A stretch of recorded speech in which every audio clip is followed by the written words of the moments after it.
இப்ப இந்த unconditional jump statements நம்ம வந்து பார்க்கலாம். ஸோ மொத்தம் 2 அன்கண்டிஷனல் ஜம்ப் ஸ்டேட்மெண்ட்ஸ் இருக்குது ஜாவால. Break, continue. ஆக்சுவலி இந்த பிரேக்கு, கண்டினியூ இந்த 2மே பார்த்தீங்கன்னா ஒரு கீவேர்ட்ஸ். ஸோ இந்த அன்கண்டிஷனல் ஜம்ப் ஸ்டேட்மெண்ட்ஸ் என்ன பண்ணும்னு பார்த்தீங்கன்னா, நார்மலா உங்களுக்கு ஒரு ப்ரோக்ராம் எக்ஸிகியூஷன் ஆயிட்டு இருக்குது. ஒரு கண்டிஷனே இல்லாம ஒரு இடத்துல இருந்து இன்னொரு இடத்துக்கு ஜம்ப் ஆகும். ஸோ அதுதான் பார்த்தீங்கன்னா அன்கண்டிஷனல் ஜம்ப் ஸ்டேட்மெண்ட். ஸோ நம்ம ப்ரோக்ராம் பார்க்கும்போது உங்களுக்கு வந்து புரியும். ஸோ ஜென்ரலி பார்த்தீங்கன்னா இது ஒரு இட்டரேட்டிவ் ஸ்டேட்மெண்ட்ஸ்ல யூஸ் பண்ணுவோம். ஸோ இட்டரேட்டிவ் ஸ்டேட்மெண்ட்ஸ்னா ஒன்றும் இல்லை, லூப்ஸில் நம்ம வந்து யூஸ் பண்ணுவோம். So for loop, while loop, to while loop. So இது எல்லாத்துலேயுமே இது நம்ம வந்து யூஸ் பண்ணுவோம். ஓகேவா? So break statement and continue statement இந்த ரெண்டுத்துக்குமான டிஃபரன்ஸ் உங்களுக்கு ரொம்ப ரொம்ப தெரிஞ்சிருக்கணும். ஓகேவா? ஸோ ஃபர்ஸ்ட் நான் பிரேக் என்ன பண்ணுன்னு நான் சொல்கிறேன்.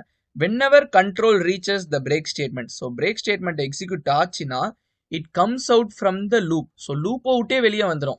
ஸோ ஞாபகம் இருக்குதா உங்களுக்கு, நம்ம ஸ்விட்ச் பார்க்கும் போது இந்த பிரேக் நம்ம யூஸ் பண்ணியிருந்தோம்.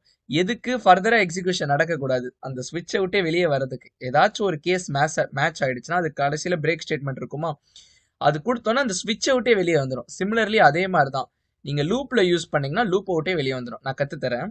இப்போ ஒரு எக்ஸாம்பிள் பார்க்கலாம். ஃபர்ஸ்ட் 10 நம்பர் நான் வந்து பிரிண்ட் பண்றேன். int i equal to 1, i is less than or equal to 10, i plus plus system.out.println. நான் எல்லாம் ஒரு மெசேஜ் மாதிரி கொடுக்குறேனே, ஹாய் நான் வந்து கொடுக்குறேன், கன்கேட்டினேட் பண்ணுறேன் ப்ளஸ் யூஸ் பண்ணி. இப்போ நான் ஐ கொடுக்குறேன். இப்போ நான் ரன் பண்ணேன்னா எனக்கு ஹாய் 1 ஹாய் 2ன்னு சொல்லிட்டு ஹாய் 10 வரைக்கும் எனக்கு வந்துருச்சு. இப்போ நான் உங்களுக்கு என்ன பண்ண போறேன்னா, இந்த ஹாய் 5 இருக்குதுல்ல, அதாவது இன்னும் ஸ்பெசிஃபிக்காக சொன்னால் என்னோட அந்த ஐ வேல்யூ எப்போ 5 வருதோ அப்போ நான் வந்து பிரேக் பண்ண போகிறேன். ஸோ பிரேக் எப்படி பண்ணுறது நான் கற்றுத்தரேன். If I is equal to 5 இருந்துச்சுன்னா பிரேக். ஓகேவா? ஸோ இப்போ உங்களுக்கு அவுட்புட் என்ன வருதுன்னு பாருங்க. நான் அந்த ஃபார் லுப்க்கு வெளியே சும்மா ஒரு ஸ்டேட்மெண்ட் எழுதுறேன். நல்லா ஞாபகம் வச்சுக்கோங்க, இந்த ஸ்டேட்மெண்ட் ஃபார் லுப்க்கு வெளியே இருக்குது. ஸோ பாய்னு நம்ம வந்து வச்சுக்கலாம். ஓகேவா? ஸோ இப்போ நான் ரன் பண்ணுறேன். ரன் பண்ணும்போது பார்த்தீங்கன்னா எனக்கு ஹாய் 4 டைம்ஸ் தான் வந்திருக்குது. ஆனால் நம்ம 10 டைம்ஸ் பிரிண்ட் பண்ணுறோம்ல, அதுக்கடுத்து எனக்கு பாய் வந்திருக்குது. ஸோ என்ன நடக்குதுன்னா, உங்கள் ஐயோட வேல்யூ ஃபர்ஸ்ட் என்னவா இருந்திருக்கும்? 1 இருந்திருக்கும். 1 இருக்கும்போது உள்ளே செக் பண்ணி பார்க்கும் ஐயோட வேல்யூ 1 கிடையாது. அதனால இந்த இஃபே எக்ஸிக்யூட் ஆகாது. ஐ மீன் ஐயோட வேல்யூ 5 எக்ஸிக்யூட் பண்ணி கம்பேர் பண்ணி பார்க்கும், கிடையாதுன்றனால இது எக்ஸிக்யூட் ஆகாது. ஸோ ஹாய் பிரிண்ட் ஆகும். நெக்ஸ்ட் ஐயோட வேல்யூ 2 இருக்கும். ஸோ 2 இருக்கும் போது பார்த்தீங்கன்னா செக் பண்ணி பார்க்கும் 2ம் 5ம் ஈக்குவலானு இல்லை, அதனால ஹாய் 2ன்னு பிரிண்ட் ஆகும். நெக்ஸ்ட் 3 இருக்கும் போது கண்டிஷன் மேட்ச் ஆகல, ஸோ ஹாய் 3ன்னு வருது. 4 இருக்கும் போது கண்டிஷன் மேட்ச் ஆகல. த மோமெண்ட் உங்களுக்கு 5 வரும்போது i is equal to 5, which means 5 is equal to 5 is condition true. So உள்ள இந்த பிரேக் ஸ்டேட்மெண்ட் எக்ஸிக்யூட் ஆகும். அதுதான் இந்த whenever control reaches break.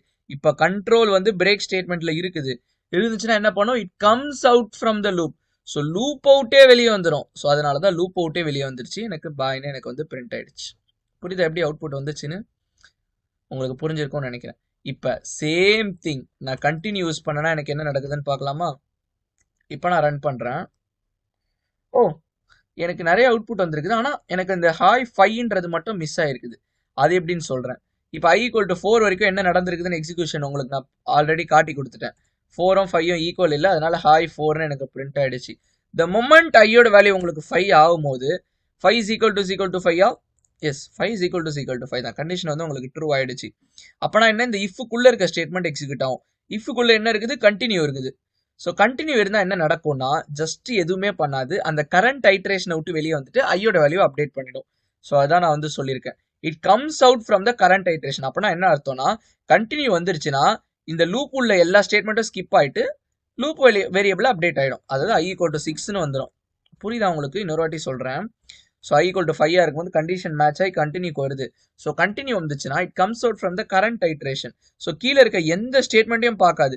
So கீழே இங்கே எத்தனை 1000 ஸ்டேட்மெண்ட் இருந்தாலும் எதையுமே பார்க்காது. ஜஸ்ட் ஐயோட வேல்யூ இன்க்ரிமெண்ட் ஆகிடும். ஐயோட வேல்யூ இன்க்ரிமெண்ட் ஆனால் ஐயோட வேல்யூ 6 ஆகிடும். ஸோ இப்போ எனிவேஸ் நமக்கு மேட்ச் ஆகாது. 6 not equal to 5, similarly 7 not equal to 5, 8 not equal to 5, 9 not equal to 5, 10 not equal to 5. So அதனால தான் உங்களுக்கு இந்த அவுட்புட் வருது. ஸோ பாய் பார்த்தீங்கன்னா லூப் அவுட்டே வெளியே இருக்குது, அதனால பாய் பார்த்தீங்கன்னா கண்டிப்பாக பிரிண்ட் ஆகும் உங்களுக்கு. ஓகேவா? ஸோ பாயிண்ட் டு ரிமெம்பர் என்னன்னு கேட்டிங்கன்னா, பிரேக் ஸ்டேட்மெண்ட் வந்துச்சுன்னா லூப் அவுட்டே மொத்தமாக வெளியே வந்துடும். கண்டினியூ ஸ்டேட்மெண்ட் இருந்துச்சுன்னா அந்த கரண்ட் இட்ரேஷனை விட்டு தான் வெளியே வரும். இப்போ ஐயோட வேல்யூ 5ல கண்டினியூ இருந்துச்சுன்னா அந்த 5ன்ற இந்த இட்ரேஷன்லேருந்து மட்டும் தான் வெளியே வரும். ஸோ திரும்ப ஐ வேல்யூ அப்டேட் ஆகிட்டு அது ஆஸ் யூஷுவல் எக்ஸிக்யூட் ஆகிட்டு தான் இருக்க போகுது. இதுதான் கண்டினியூ. ஸோ பிரேக் பார்த்தீங்கன்னா நம்ம ஸ்விட்ச் அப்பயே நம்ம யூஸ் பண்ணுவோம். ஸோ நம்ம நிறைய டைமில் பார்த்தீங்கன்னா இந்த பிரேக் ஸ்டேட்மெண்ட் தான் நம்ம யூஸ் பண்ணுவோம். ஸோ பிரேக் வந்து நீங்கள் டவுட்டே இல்லாமல் நீங்கள் புரிஞ்சு வச்சுக்கோங்க. ஓகேவா? இதுதான்